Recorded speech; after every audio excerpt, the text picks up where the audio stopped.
it's Lauren Yeates from Rave It Up here. Now, recently, I sat down with Hugh Jackman to talk about his new movie, Pan. So let's check it out.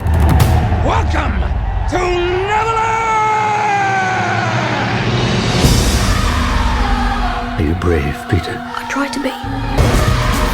The little one, he wears the pan. The Pan is our tribe's bravest warrior. It was written, when you returned, we would unite against the pirates. If Blackbeard is going to destroy everything, I'll stand against him. Now kneel. I will never bow to you. Hi, Hugh. How are you going today? Doing great. Well, welcome to Rave It Up. It's a pleasure to have you. Welcome to the ship. Yeah, it's looking really good. This is actually one of the better sets I've ever seen. I might be nicking some of this, by the way. Yeah. Don't tell them that. Don't tell them that. Well, are you enjoying being back in Australia? I love it. home? We've been back here for about 3 months now. Oh, wow. So for the whole sort of summer, kids in America have really long summer vacations. So it's a great chance for us to come back home. Oh, that's great. Well, it's great to have you back. Thank you. We love you here. Now, your latest movie, Pan, definitely shows you in a different light, because we're so used to seeing you in movies like Wolverine, X-Men, Australia, and so on. And you look really different in every single role you play. You're like a chameleon. I actually got a fright with this one. Some mornings I would wake up and go, oh, that's me. It really did look so different, and it was kind of great for my family because I wasn't recognised at all. People would look at me in a kind of, is this guy going to beat me up or sell me drugs kind of way, Yeah. but not in a, that's Hugh Jackman, let's get a selfie kind of way, which I think they loved. Yeah. So how did you prepare for this role? Shaved my head, got out my sword. I've dreamt, like one of my favourite movies growing up is The Princess Bride. And in my final year of drama school, we had to do a movement piece. So we basically ripped off and did a reenactment of that in that huge, massive fencing scene. So I've always dreamt of doing something on a film like this. So we really put in a lot of hours into doing the training. And Joe Wright, the director, who I love, he just comes up with ideas like the Nirvana Teen Spirit, you know, which was my entrance. That was just an idea he had like a week before filming. He goes, why don't we do that? And then we had worked out this entire final big sort of action sequence with fencing and all of that. And he goes, you know what, let's do it on the spike in the front. I was like, so basically I'm on a balance bar, gymnastics. He goes, yeah. So it's like, good luck with that. A lot of work, yeah. Wow. Accents, other stuff, getting into it. Yeah. Well, you did really, really well. Thank you. I enjoyed the movie. Thanks.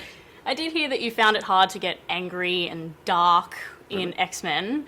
So did you find it hard to get evil in this film? No, because, I don't know, I really enjoyed it. I think I find acting always challenging. Yeah. Because I want to find it challenging. I don't really You don't want to want it spend easy, 6 do months you? of my life on something that's too easy. I think I get the best out of myself when there's a little element of me going, I'm not sure if I can do this. And I actually think it's the greatest blessing. It's not always comfortable. Sometimes I wish I wasn't nervous about today. You know, I've got a big scene. I'm not sure if we'll pull it off, blah, blah, blah. But at the same time, I think being in a job where you're just bored would be one of the worst things in life. And I've never had a day of being bored in my life, really, in my job. That's good. It's not the way to live life when you're bored, right? No, I remember being bored a lot as a kid, and I kind of just vow never to be like that again. No Yeah. more Sunday drives. Well, look at you now. Yeah. So did you find it easier or more challenging playing this role? Being a bit more evil? Well, playing the villain, weirdly, it's taken me a long time to work out that the hero kind of gets beaten up the entire movie, except for the last fight, and it's in reverse for the villain. It's sort of...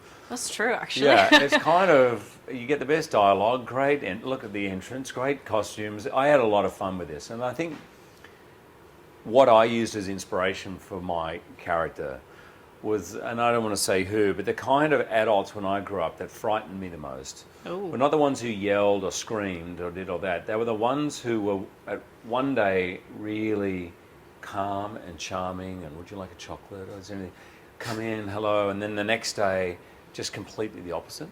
And then would keep changing and really moody. I found that really, to this day, I find that hard to deal with. Sounds like the Snow White and the Apple thing, you know, being nice and it's exactly. Like, I don't know. I took it off that, and Joe.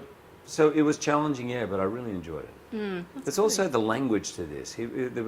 He's quite verbose and loves using big words and long speeches and loves the sound of his voice. And, you know, just getting those speeches right was difficult.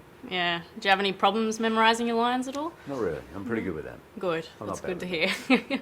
And did you base the character off the original Captain Hook at all, or? No, because Captain actually, in the J.M. Barrie book, there's one line that says Captain Hook learned his trade as the bosun for Blackbeard.